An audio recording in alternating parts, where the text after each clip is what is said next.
Coach, and then open up for some questions. Well, good morning, everybody, and I guess we now put kind of the preseason-ish, at least from scrimmage and exhibition, behind us, and move our attention and start to focus on the regular season, which somehow it seems like it takes basketball forever to get here as you go through the spring and the summer and even like September a little bit. And then now it's like, holy cow, slow down just a hair for us. Let us kind of catch up and catch our breath to get ready. But yeah, excited about our group. We're getting a little bit healthier at the right time. So we've had kind of the full complement the last couple days in practice, and that's been nice because we haven't really honestly had that since we got started. So excited about where we are. Still obviously plenty of work to do and lots to talk about when we get in our staff meetings and try to figure it out and work through lineups and personnels and just strengths and weaknesses. And there's a lot of it that you're trying to guess a little bit of what might present itself. And so we're just kind of trying to stay ahead of it to see if we can eliminate some of those things that might get us at some point. But I think from the player side, they're still chomping at the bit to play somebody else and probably in a little bit of the dog days now, and just excited for what's coming here pretty soon. So, yeah, excited for the challenge coming, and we're in a pretty good spot as we are today. Coach, defense, obviously we know that's a calling card, but every group's a little bit different. So have you figured out what this group does well defensively? Is it any different than last year's group? I mean, you got some players back, but a lot of newcomers. So where are you defensively? Yeah, I think time will still tell a little bit. We would like to think we still are going to be a dominant defensive team. We're still, as you saw us, I guess, in the exhibition, it won't look a whole lot different other than personnel. The structure of it will stay for the most part the same. We are going to have to probably make some tweaks based on the personnel.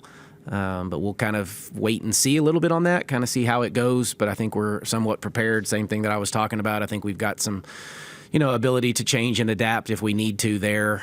We're hoping we're a little bit better of a rebounding team. Again, hard to kind of really gauge that when you play just Fairmont just physically doesn't challenge you there. So we were just going over the top and getting some rebounds at times that's not going to be realistic, but really wanting to focus on the rebounding a little bit more on the defensive end. But yeah, we still want to be an elite defensive team. We want to hang our hat on that end and then see if we can't even continue to find ways to be better offensively.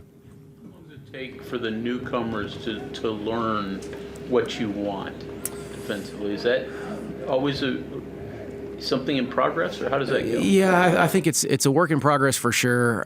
I think when you December is when new kids probably start to really feel comfortable, sometimes later. But with some of the transfers, they've played a lot of college basketball, so hopefully they do pick it up a little bit earlier.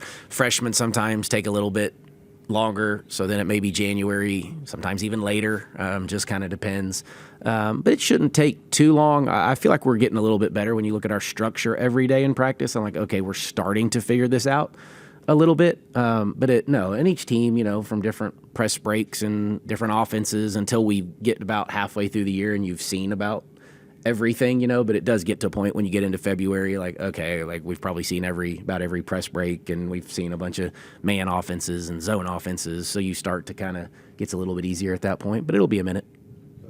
They got to get through Christmas first, then I guess. Yeah, Christmas-ish. Yeah, the mental side of that too becomes the grind. But yeah, December, I think, before they're truly, truly comfortable. But I'm starting to see, every day. I just feel like, oh man, our structure, and I know I just used that word, but our structure is starting to look a little bit better every day. With Sydney Shaw, obviously, since day one, the mission was to get her better defensively, and I think you guys have kind of gotten there. But you're also asking her maybe to step up more offensively now, which has kind of been what natural to her. But so she's becoming more of a complete player. What are you seeing with Sydney, and is she answering the call, I guess, so to speak? Yeah, so you're saying she wants more shots, right? That's what you're, no, she does. Yes, she's a very good offensive player. Right. Took a step a year ago. Role will change this year without question. And I say role as in, but scouting reports are going to start with her and Jordan most likely now. Those were our double-figure scores, so there's going to, just be a more awareness and emphasis on her. And so finding ways to be creative offensively, to score it from all three levels. She has the ability to shoot the three. She can pull up at mid-range and looks athletic when she does, continuing to get to the rim at a great rate, to get to the free throw line a little bit. So those are the progressions we want to see from her. We've put the ball in her hands a little bit more and had some point guard duties, and that's a battle, too, that we just talk about a lot also, is like, are we taking away some of her scoring by doing that? Can she still operate as a ball handling person and not get lost in the offensive shuffle? So, just still kind of working through that. Those will be things that will take time, and that's kind of the role definition that I think you have an idea right now, but certainly there's plenty of time still to go to figure out exactly what these roles will look like. I would think, like, from watching Sydney the other night, or Sydney Woodley and Sydney Shaw, that they're kind of, maybe those are the two players that have an opportunity to really jump out and grab attention that maybe they hadn't previously grabbed, I guess. Yeah, no, I think there's plenty more than that, to be honest. Those are the two that have been here, and so for you guys that haven't seen the other ones every day in practice, or the newcomers, yes, like Woodley's role should look different, Shaw's role should look different, just being better versions of themselves, being more confident in themselves. If Woodley offensively will stay on the attack like she did against Fairmont and get out in the open floor and, make the occasional three, then that's going to be significant to go with what she can do defensively. And then I know we've talked about Shaw too, and just that role's certainly going to be different. But no, I don't think it's just going to be those two, because Jordan Thomas' role is a returner that needs to look a little bit different, and then we've got all these newcomers who are just still trying to figure it out a little bit, but their roles need to be different when, in places that they came from.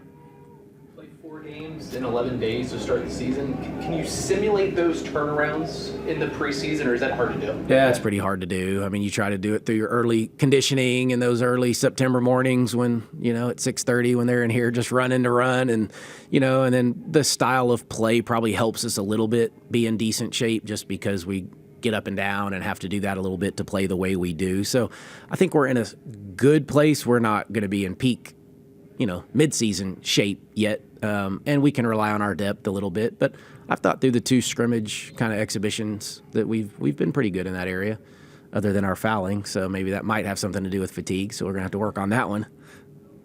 You know much yet about the scout for Fort Wayne? It looked a little bit on paper they were good last year.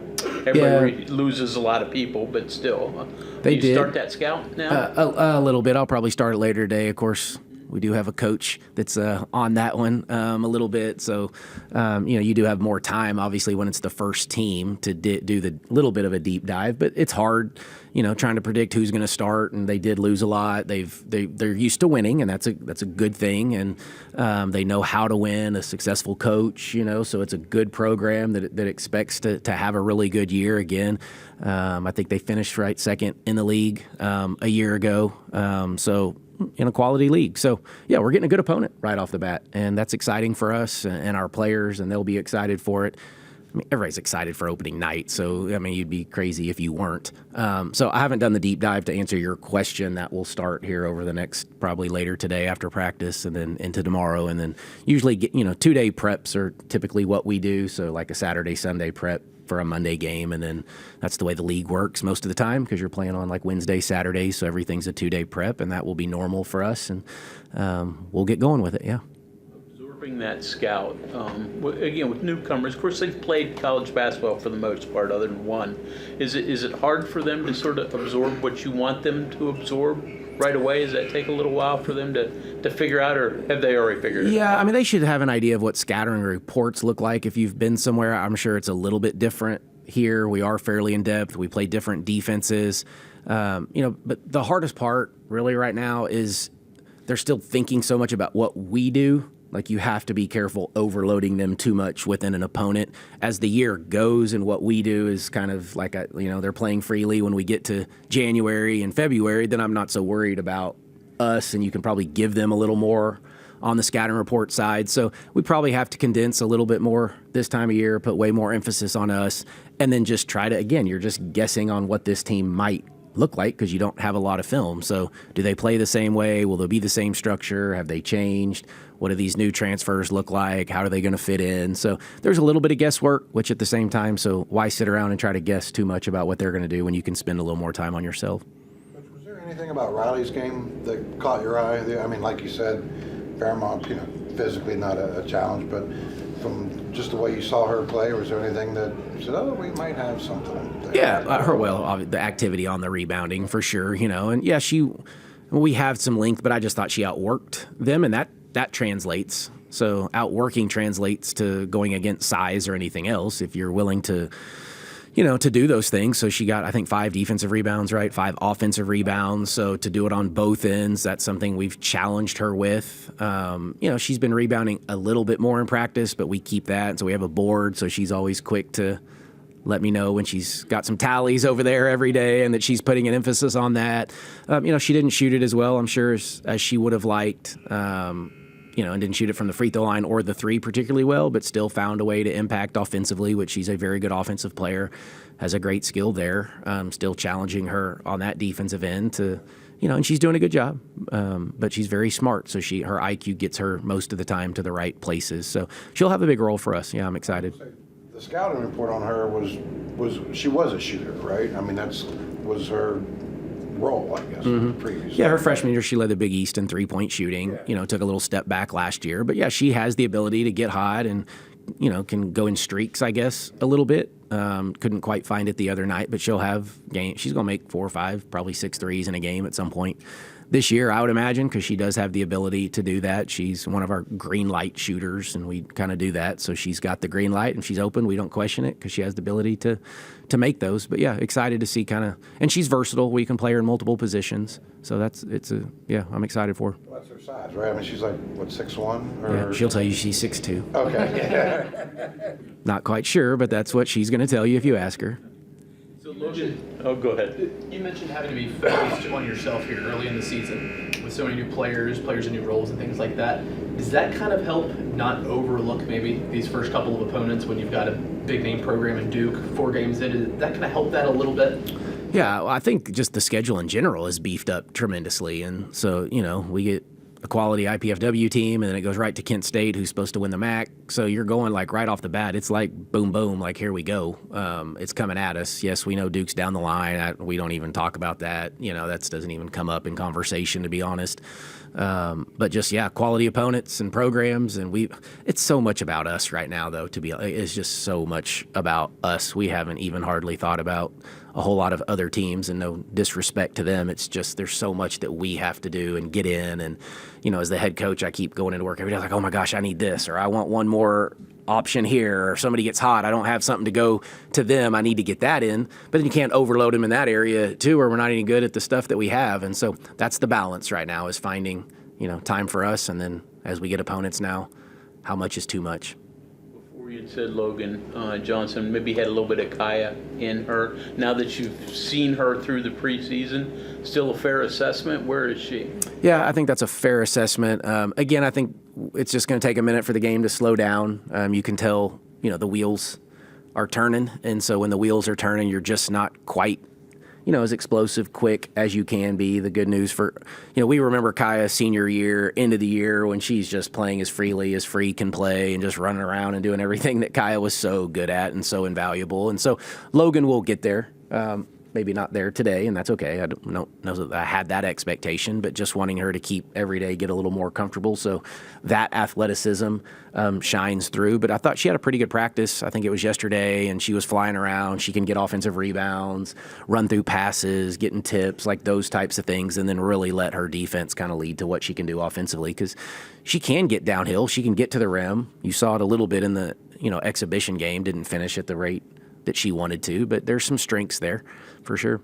You were talking in the preseason, or at the beginning of the preseason, about how Jordan Harrison has been kind of deferring, trying to build chemistry and that sort of, but that you needed her to, at some point, get more aggressive. I mean, obviously she got in foul trouble the other night, but are you starting to see her kind of take over more like you had wanted?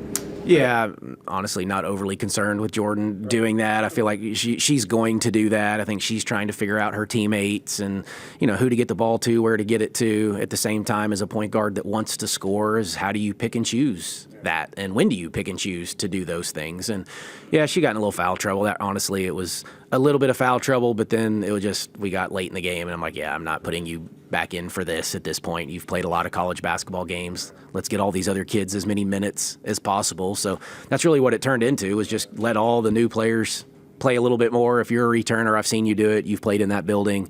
You've had success in there, so let's get them as many minutes as possible. So, yeah, I think Jordan's in a good place. I know she'll be excited for Monday and to take the court with her teammates. And, yeah, she's got a big leadership role in front of her, and I think she's relishing that. You had basically the same starting lineup for all but one game last year. Because it looks like you have some more bench options this year, do you maybe want to evolve that starting five based on matchup, or do you want the five to pretty much be the five? Well, I think for me, in the ideal world, you find your five and you pretty much stick to it and let roles be defined unless there's injuries, that happen. Obviously, if somebody starts playing better, then you're going to make that change. No, I think our rotation, though, is still completely open at this point, to be honest. I think there's a few that have probably locked in some positions and then some that aren't necessarily locked in. But as we're getting healthier now and able to practice with the full group, there may be some changes to the lineup at some point.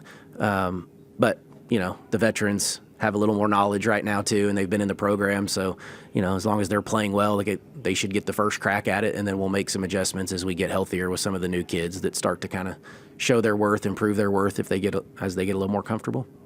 Someone who saves a sort of an Energizer bunny to bring off the bench to give you a spark with the first substitution. Well, yeah, I think it has to go together, for sure. And whatever that looks like. Do you need scoring off the bench? Do you want energy, spark? We talk in detail about that, and we have the analytics. And you can go to, there's 2 players you want to look at. How well do they play together? And then you can go to 3 player, and you can go to 4 player, and you can go to 5 player.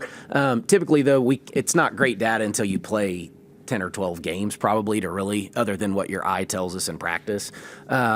Yes, energy, defending, changing the game, maybe continuing the momentum is something really important. You do want energy off the bench, though. That does seem to work wonders, but you also got to score. You can't just bring in everybody off the bench that doesn't, score it as well. Then you're going to be in all the energy and everything, all the momentum you've created just comes to a crashing halt pretty quick. So a lot of thought goes into it, honestly, like who plays well together. It may not always be your best 5 scorers or players. It may be roles. Some kids mentally are, enjoy coming off the bench, and there's a beauty to that as well. It's different, but that's okay too. Coach, a change of subject question here. Obviously, Ross is coming into his first year on the men's side, making that jump up from mid-major to Big 12 like you did a couple years ago. Is there any kind of thing that you took with you from that first year after making the jump that helped you out that first year, or is there any? I'm sure there was. Maybe you passed on to Ross, maybe. Yeah, I don't know if I've been giving Ross a ton of advice on how to do the job. I think he's got a pretty good grip on it. I mean, obviously he's a fantastic coach. He's got a great staff. I've been to a handful of parts of practices since they've been here in the summer, and they're doing a great job. Their energy is phenomenal. The culture they've built really quickly is, it's lasting. It's going to mean something. You guys will see it when they continue to play and get better too. The biggest difference is obviously you're managing more people, time, commitments, media, those types of things. That is a different level without question.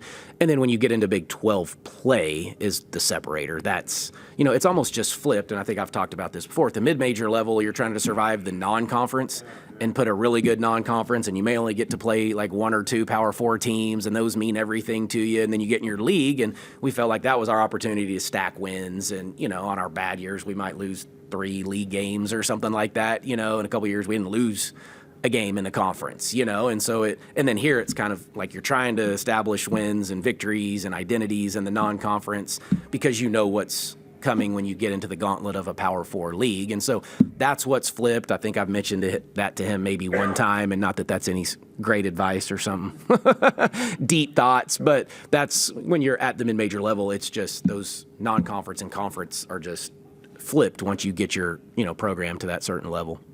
It's a gauntlet. It takes, and that Big 12 men's basketball that's a gauntlet every night.